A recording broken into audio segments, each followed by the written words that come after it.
السلام علیکم ورحمۃ اللہ وبرکاتہ۔ بسم اللہ الرحمن الرحیم۔ دوستو، آج کی اس ویڈیو کا موضوع پہلی ویڈیو سے تھوڑا مختلف ہے، لیکن آج کی یہ ویڈیو بہت دلچسپ اور سبق آموز ہونے والی ہے، کیونکہ ہم آپ کو آج کی اس ویڈیو میں بتائیں گے کہ چنگیز خان کے مرنے کے بعد گمنامی کی زندگی گزارنے والا چنگیز خان کا پوتا ہلاکو خان آخر کیسے دنیا کے نقشے پر ابھرا اور اس نے کیسے اتنی فتوحات حاصل کر لی، اور اس کے بارے میں ایک ماہر نجومی نے کہا تھا کہ اگر ہلاکو خان نے بغداد پر حملہ کیا تو دنیا تباہ ہو جائے گی، سورج طلوع نہیں ہوا کرے گا، زمین بنجر ہو جائے گی، اور تو اور اس میں یہاں تک پیش گوئی ہوئی تھی کہ اگر ہلاکو خان نے بغداد پر حملہ کیا تو وہ خود بھی 1 سال کے اندر مارا جائے گا۔ وہ آخر ماہر نجومی کون تھا، اس نجومی کی پیش گوئیوں کا اور اس کا اپنا کیا ہوا، اور عباسی خلافت کا خلیفہ معتصم باللہ کا کیا یہ اعتماد درست تھا کہ ہلاکو خان کے مقابلے میں دنیا بھر کے مسلمان اس کے ساتھ لڑنے کے لیے تیار ہو جائیں گے اور بغداد شہر کو، جو کہ عباسی خلافت کا دارالحکومت تھا، کو بچانے کے لیے اپنی جان کا نذرانہ پیش کریں گے۔ آج کی ویڈیو کا موضوع سخن بغداد شہر کی فتح ہے۔ آج کی ویڈیو میں ہم آپ کو ہلاکو خان اور بغداد کی کبھی نہ خاموش ہونے والی تاریخ کی ایک مختصر سی سری سنائیں گے۔ منگول زبان میں ہلاکو خان کا مطلب ہے حد سے بڑا ہوا، اور ہلاکو جیسے سفاک حکمران ساری زندگی اس مطلب کی لاج رکھی۔ اس نے جو ظلم کیا بے پناہ کیا۔ ہلاکو خان کے بارے میں پیش گوئیاں ہونا شروع ہوئی جب وہ 9 سال کا تھا اور اس نے پہلا شکار کیا۔ یہ ایک جنگلی بکری تھی جو اسے اپنے بڑے بھائی ابولائی خان کے ساتھ مل کر شکار کی تھی۔ منگولوں کی رسم کے مطابق اس کے دادا چنگیز خان نے اپنے ہاتھوں سے ہلاکو خان کے ہاتھ پر تیز خنجر چلا کر زخم کیا اور اس کا خون شکار کے خون میں ٹپکایا تھا۔ یہ اس بات کا اعلان تھا کہ اب ہلاکو خان نے منگولوں کے ظلم سے لبریز شکار کی دنیا میں قدم رکھ دیا ہے۔ چنگیز خان کی موت کے بعد ہلاکو خان گمنامی کی زندگی گزار رہا تھا، لیکن جب اس کا سب سے بڑا بھائی منگولوں کا خان بنا تو ہلاکو کا ستارہ بھی چمکنے لگا۔ منگولوں کے خاقان نے پورے چین کو فتح کرنے کے لیے اپنے ایک بھائی ابولائی خان کو حکم دیا، جبکہ اسلامی دنیا کو اپنی سلطنت کا حصہ بنانے کے لیے اس کی نظر انتخاب اپنے دوسرے بھائی ہلاکو خان پر پڑی۔ اس مقصد کے لیے موقع خان نے ہلاکو خان کو ایران کا گورنر بنایا اور اسے مصر تک پھیلے اسلامی ممالک کو زیر و زبر کرنے کا حکم دیا۔ ہلاکو خان نے خوشی خوشی یہ ذمہ داری قبول کر لی۔ 19 اکتوبر 1253 کو ہلاکو خان 1.5 لاکھ کا لشکر لے کر منگول سلطنت کے دارالحکومت قراقرم سے روانہ ہوا۔ لشکر کے روانگی سے کچھ قبل موقع خان نے ہلاکو خان کو ایک اور حکم دیا۔ موقع خان نے کہا، دریا کے کناروں سے مصر کی سرزمین تک چنگیز خان کا نظام قائم کرنا ہے۔ جو کوئی تمہارے سامنے جھک جائے اس سے مہربانی اور خوش دلی سے پیش آنا، لیکن جو تمہارا مقابلہ کرنے کی جرات کرے اسے ذلت کے پادال میں ڈبو دینا۔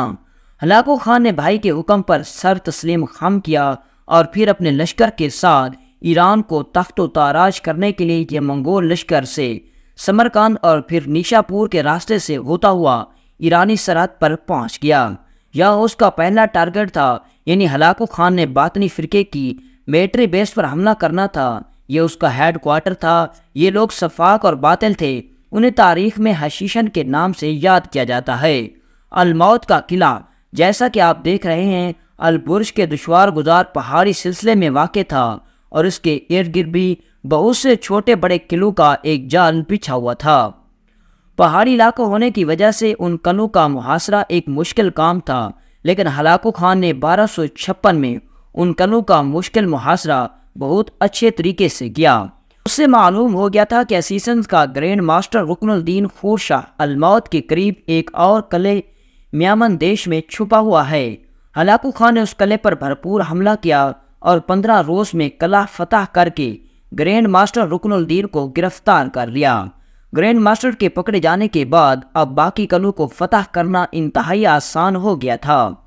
ہلاکو خان نے رکن الدین سے جبر سے ہتھیار ڈلوانے کا حکم لکھوایا اور اسیسنز کے تمام قلعوں میں بھیج دیا۔ گرینڈ ماسٹر رکن الدین کا پیغام دیکھتے ہی زیادہ تر قلعوں نے ہتھیار پھینک دیے۔ منگول فوج ان قلعوں میں داخل ہوئی اور مقامی آبادی کو گرفتار کر کے حفاظتی دیواریں گرا دیں، لیکن الموت کا قلعہ جو کہ اسیسنز کا ہیڈ کوارٹر تھا، اس کے محافظوں نے ہتھیار ڈالنے سے انکار کر دیا۔ ہلاکو خان نے اس قلعے کا محاصرہ کر لیا، لیکن جب سخت محاصرے کے باوجود بھی قلعے کے سپاہی تیار نہ ہوئے تو ہلاکو خان نے ایک خط لکھا کہ اگر وہ ہتھیار ڈالنے کے لیے تیار ہو جائیں تو ان کی جان بخش کر دی جائے گی۔ یہ پیشکش محافظوں نے قبول کر لی اور وہ جان بچا کر نکل گئے۔ وہ تو نکل گئے، لیکن جب قلعہ خالی ہو گیا اور منگولوں کے قبضے میں آ گیا تو ہلاکو خان نے خون ریزی شروع کر دی۔ اس نے دوسرے قلعوں سے گرفتار کیے گئے افراد کو قتل کرنا شروع کر دیا اور یہ تعداد 1,00,000 کے قریب بنتی ہے۔ الموت قلعہ کی تلاشی کے دوران ہی وہاں سے مشہور زمانہ ماہر فلکیات نصیر الدین توسی کو بھی برآمد کیا گیا، جو اسیسنز کی قید میں تھا۔ ہلاکو خان نے توسی کو اپنے پاس ملازم رکھ لیا۔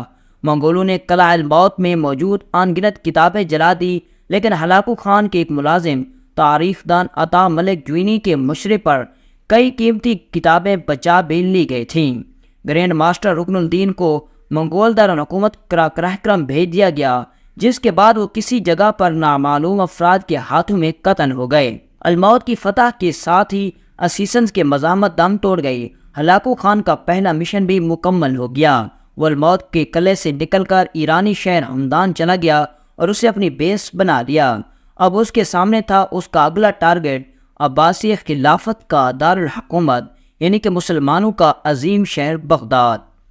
منگول خاقان موقع خان نے بھی اپنے بھائی ہلاکو خان کو ہدایت کی تھی کہ بغداد پر حملہ صرف اس صورت میں کیا جائے جب عباسی خلیفہ معتصم باللہ منگولوں کی اطاعت قبول کرنے سے انکار کرے، لیکن منگول سلطنت میں بہت سے ایسے لوگ تھے جو بغداد کی تباہی چاہتے تھے۔ ان لوگوں میں عیسائی پیش تھے۔ یہ لوگ منگولوں کی مدد سے ایک بار پھر مشرقی وسطی یعنی مڈل ایسٹ میں مسلمانوں کے مقابلے میں طاقت حاصل کرنا چاہتے تھے۔ عیسائیوں کے منگولوں پر اثر و رسوخ کی ایک اور بڑی وجہ یہ بھی تھی کہ ہلاکو خان کی ماں اور بیوی دونوں عیسائی تھے۔ ہلاکو خان کی بیوی تو مسلمانوں کو سخت ناپسند کرتی تھی اور ان کے خلاف عیسائیوں کا ہمیشہ ساتھ دیتی تھی، حتیٰ کہ عیسائیوں نے دونوں میاں بیوی کے ایسے سکیچز بھی تیار کر رکھے تھے جن میں انہیں سلیب پکڑے ہوئے دکھایا گیا تھا۔ منگول فوج کے بہت سے سپاہی بھی عیسائیت قبول کر چکے تھے۔ اس کے علاوہ جورجیا اور آرمینیا کے عیسائی ریاستیں بھی ہلاکو خان کی مدد کے لیے فوج بھیج چکی تھیں، اور آرمینیائی عیسائیوں نے موجودہ ترکی کے علاقے سلیشیا میں بھی ایک چھوٹی سی ریاست قائم کر رکھی تھی جسے لٹل آرمینیا بھی کہا جاتا تھا۔ اس سلطنت کا بادشاہ ہدون خود منگولوں کے دربار میں حاضر ہو کر ان کی بالادستی قبول کر چکا تھا، لیکن اصل میں وہ بھی منگولوں کی مدد سے ترکی اور شام کے علاقوں میں پھر سے عیسائیوں کی طاقت ور حکومت قائم کرنے کا خواب دیکھ رہا تھا۔ ایسا بھی مشہور ہے کہ خاقان موقع نے ہتھون سے وعدہ کیا تھا کہ وہ بغداد کو ضرور تباہ کرے گا، لیکن یہ بات زیادہ تر تاریخی ریکارڈ سے ثابت نہیں ہوئی، اس لیے اسپیکولیشن لگتی ہے۔ تو ہلاکو خان کی عیسائیوں سے قربت بیوی کا اثر و رسوخ اور شاید کچھ حد تک اتحادیوں کا دباؤ بھی تھا جو ہلاکو خان کو بغداد کی تباہی پر اکسا رہا تھا، لیکن موقع خان کا حکم تھا کہ بغداد پر صرف اسی وقت حملہ کیا جائے جب خلیفہ اطاعت قبول کرنے سے انکار کرے۔ تو ہلاکو خان نے بڑے بھائی کے حکم کے مطابق ستمبر 1257 میں عباسی خلیفہ المعتصم باللہ کو ایک خط لکھا۔ ہلاکو خان نے لکھا، تمہیں یقیناً علم ہو گیا ہوگا کہ منگولوں نے دنیا کو کیسے سزائیں دی۔ ہم سے نفرت اور ہمارا مقابلہ کرنا بند کر دو، کیونکہ تم صرف اپنا وقت ضائع کرو گے۔ شہر کے حفاظتی انتظامات ختم کر دو، خندقوں کو بھر دو، تم خود ہمارے پاس آؤ یا اپنے کمانڈر سلیمان شاہ کو ہمارے پاس بھیج دو۔ اگر تم ہمارا حکم مانو گے تو یہ ہمارے شان شیان نہیں ہے کہ ہم تمہیں نقصان پہنچائیں گے۔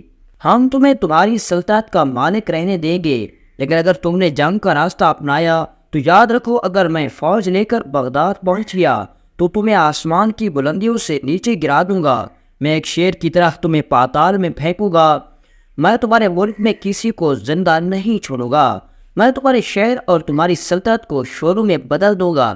عباسی خلیفہ اس خط سے خوفزدہ تو کیا ہوتا، الٹا اس نے صاف ترین جواب دیا۔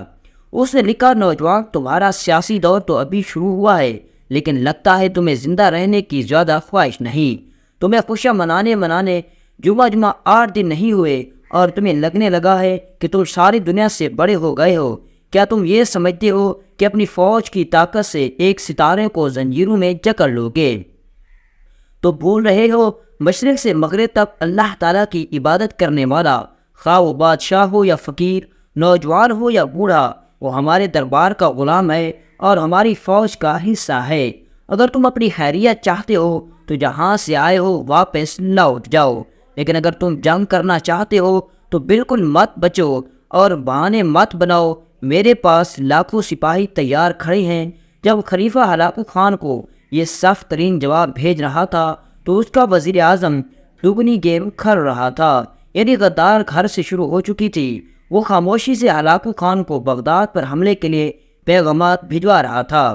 جب ہلاکو خان نے دیکھا کہ عباسی خلیفہ منگولوں کی اطاعت پر تیار نہیں ہو رہا تو اس نے آخری تنبیہ کی۔ اس نے لکھا، چاند تبھی چمکتا ہے جب سورج چھپ جاتا ہے۔ اس کا مطلب یہ تھا کہ خلیفہ جس طاقت کی بات کر رہا ہے وہ تبھی استعمال ہوگی جب منگولوں کا سورج چھپ جائے گا، اور ظاہر ہے ایسا تو ہونا نہیں تھا۔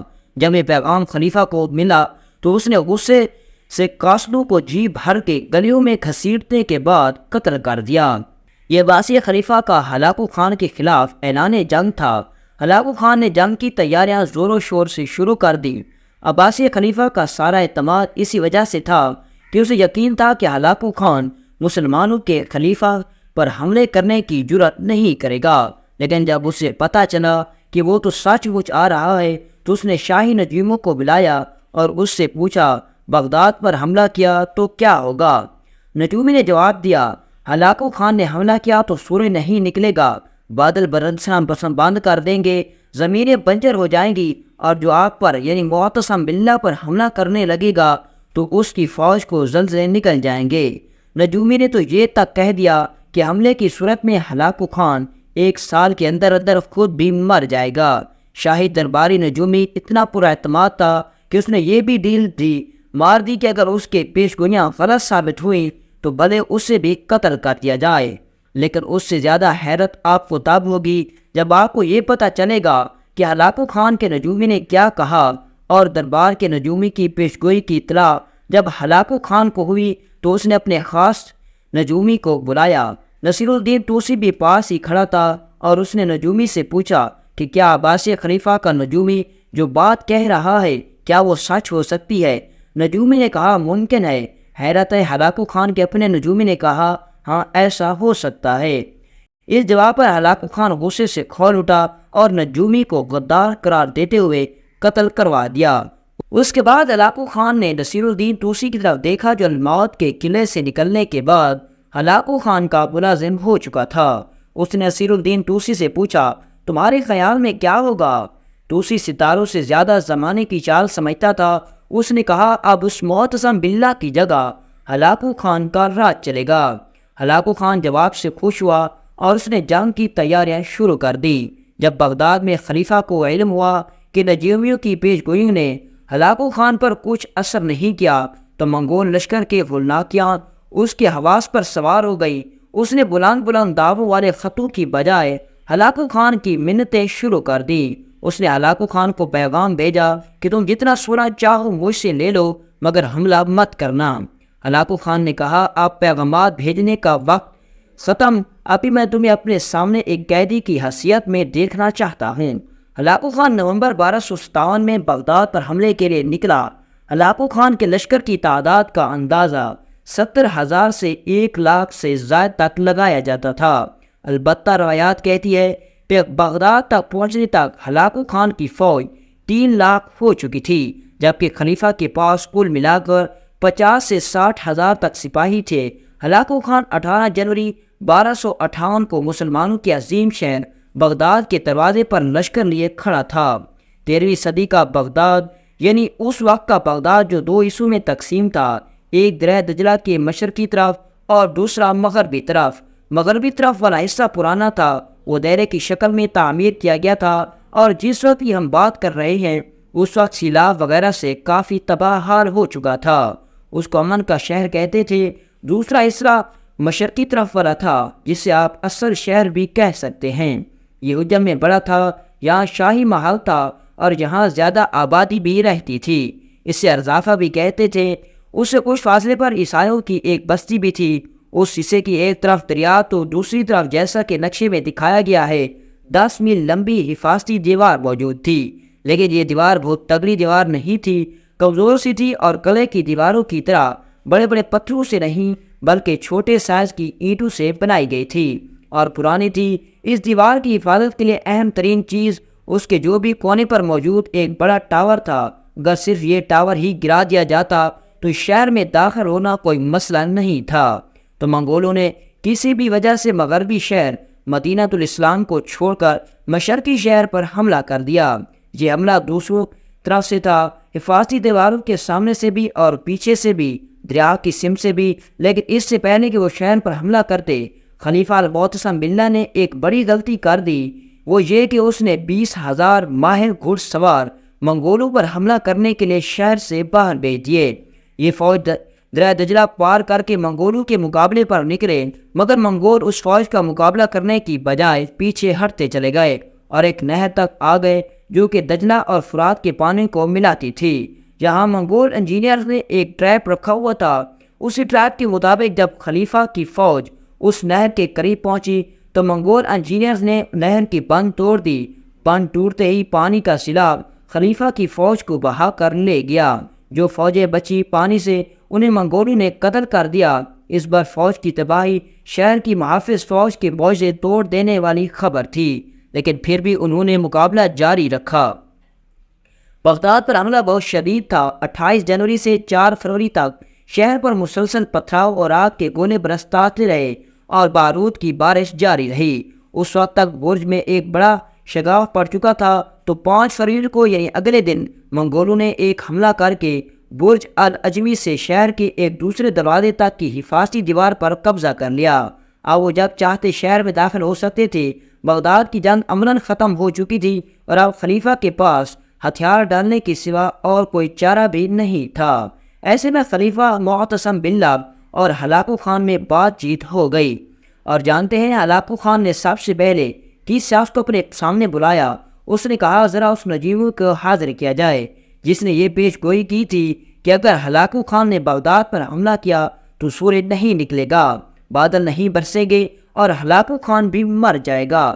جب نجومی کو اس کے سامنے لایا گیا تو ہلاکو خان نے پہلے تو اسے خوب سنائی اور اس کا پتا پانی پی گیا۔ پھر ہلاکو خان نے اسے یاد دلایا کہ اگر تمہاری پیش گویاں غلط ثابت ہوئی تو تمہیں قتل کر دیا جائے گا، تو کیوں نہ تمہیں قتل کر دیا جائے۔ اور پھر نجومی کو ہلاکو خان کے حکم پر قتل کر دیا گیا، اور 10 فروری 1258 کو خلیفہ المعتصم باللہ اور بغداد شہر کے 3000 شرفاء کے ساتھ شہر سے باہر نکلا۔ ان لوگوں میں سیدزادے، مساجد کے امام اور ان جیسے دیگر لوگ شامل تھے۔ خلیفہ نے خود کو بغیر کسی پیشگی شرط کے ہلاکو خان کے حوالے کر دیا۔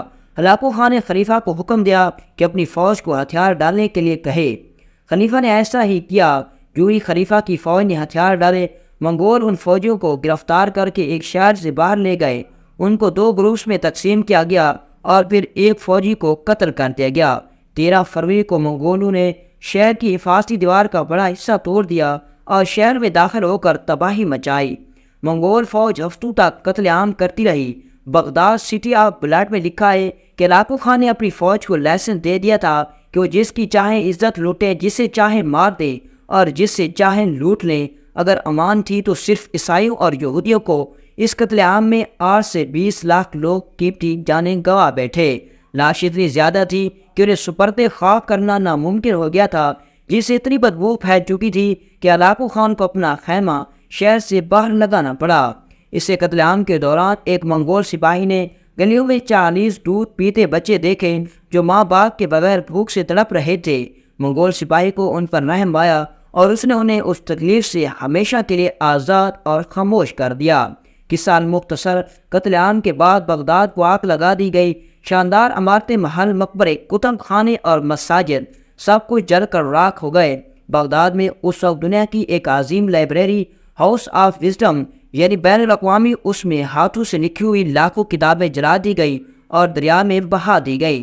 دجلہ کا پانی جو پہلے مسلمانوں کے خون سے سرخ تھا، اب کتابوں کی سیاہی سے سیاہ ہو گیا۔ دجلہ کا پانی کئی دن تک یہی سیاہی لیے اجڑے بغداد کے قدموں میں بہتا گیا۔ علم بغداد برباد کرنے کے بعد ہلاکو خان نے خلیفہ کے دولت کی تلاشی کی۔ معتصم باللہ نے بہت سی دولت زمین کے نیچے ایک خفیہ چیمبر میں چھپا رکھی تھی۔ جب اسے کھولا گیا تو یہ چیمبر چھت تک سونے کے ٹکڑوں سے بھرا ہوا تھا، جن میں سے ہر ٹکڑا تقریباً آدھا کلو وزن کا تھا۔ حرم سے اس کی 700 بیویاں اور کنیزیں اور 1000 خواجہ سرا موجود تھے۔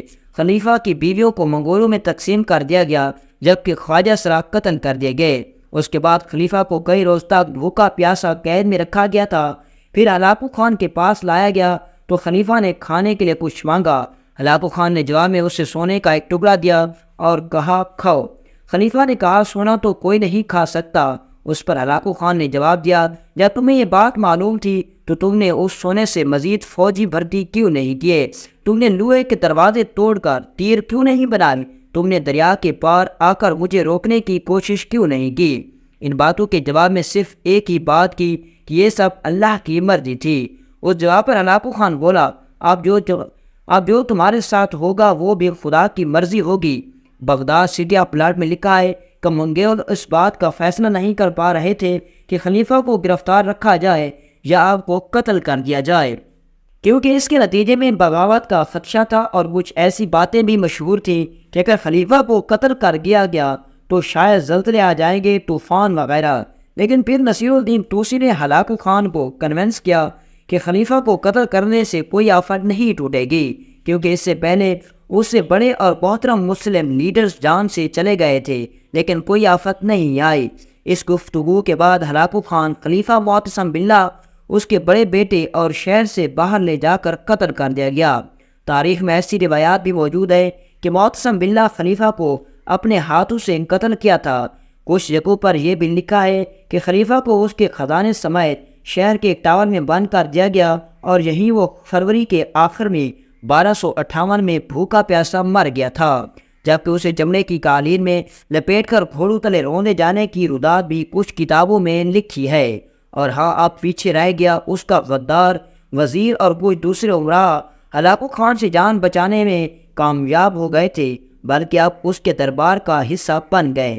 یہ سب ہو رہا تھا لیکن اس وقت کسی دوسرے مسلمان حکمران میں اتنی قوت ہی نہیں تھی کہ منگولوں سے اس کے سارے ظالموں کا انس کا بدلہ لے سکے۔ لیکن ایسے میں بغداد کی تباہی کے حالات سن کر منگول خاندان ہی کے ایک بڑے خان کا خون کھول اٹھا۔ اس نے کہا ہلاکو خان نے ہم سے مشورہ کیے بغیر خلیفہ کو قتل کیا ہے اور مسلمانوں کے عظیم شہروں کو تباہ کیا۔ میں اللہ کی مدد سے معصوموں کے خون کا بدلہ لوں گا۔ کون تھا یہ منگول خان اور کیسے بدلہ لیا؟ وہ مسلمان حکمران کون تھا جس نے ہلاکو خان کو خوش کرنے کے لیے ہر حد پار کر دی؟ اور وہ کون تھا جس نے ہلاکو خان جیسے عظیم فاتح سے عظیم شکست فتح انسان کیسے بنایا؟ یہ سب دیکھیں گے آپ اگلی ویڈیو میں۔